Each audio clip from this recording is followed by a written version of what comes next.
சில பேர் கஷ்டம்னா எப்போ நல்ல நேரம் வரும்னு கேட்குறாங்க. நல்ல நேரம் கெட்ட நேரம்லாம் நம்மளை தேடி தானாக வந்துடும். நல்லது நடக்கணுங்கும்போது நல்லது நடக்கும். கெட்டது நடக்குது அப்படின்னா அதையும் அக்செப்ட் பண்ணிக்கணும். சந்தோஷம் வரும் வரும் வரும். நம்ம ஒரு லாட்ரி சீட்டோ இல்லை ஒருத்தர் கொண்டு வந்து ஏதோ ஒரு பணம் கொடுக்குறாங்க, சந்தோஷமாக வாங்கிக்கிறோம். ஏன் இப்போ ரேஷன் கடையிலே 3000 எல்லோரும் சந்தோஷமாக வாங்கிக்கிறாங்கல்ல. கொடுக்கும்போது சந்தோஷமாக ஏற்றுக்கிறோம். சந்தோஷத்தை ஏற்றுக்கிற மாதிரி தாங்க துன்பத்தையும் ஏற்றுக்கணும்.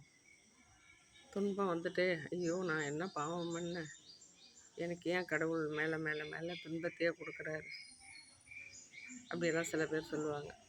உங்களுக்கு மட்டும் கொடுக்கலைங்க, உலகத்துக்கே கொடுக்குறாரு. அவர் கொடுக்கல. நல்லதும் கெட்டதும் நம்ம நடந்துக்கிறதுல தான் இருக்குது. சந்தோஷமாக இருக்கிறதும் கஷ்டமாக இருக்கணும்னு நினைக்கிறதும் நம்ம மனசு தான். நம்ம மனசு அமைதியாக இருந்துட்டுனா பிரச்சனை இல்லை. நம்ம வாயை வச்சுட்டு சும்மா இல்லாமல் யார்ட்டையாவது அதிக ப்ரெஸ்ஸிங் தரமாக பேசணும்னா அது மேலும் மேலும் பிரச்சனைக்கு கூடுதல் உத்வேகம் கொடுக்கும். அதனால் நம்ம அமைதியாக போகிறது நல்ல வழி காட்டும். அதனால் ஏன் நமக்கு வருது, நமக்கு நாம் தாங்க எல்லாமே. சந்தோஷமாக இருக்கிறதும் சங்கடமாக இருக்கிறதும் மற்றவங்கள்ட்ட பேசணும் அப்படின்னு நினச்சா போய் பேசிகிட்ருக்கேன்.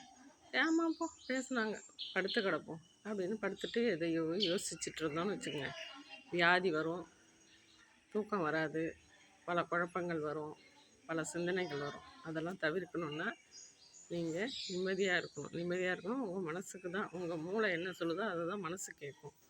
அதை நல்லதாக யோசிங்க, நல்லதாக செயல்படுத்துங்க. எல்லாமே நல்லதாக நடக்கும். ஏன் வருதுங்கிற கேள்வி வரவே வராதுங்க. சந்தோஷமாக இருங்க.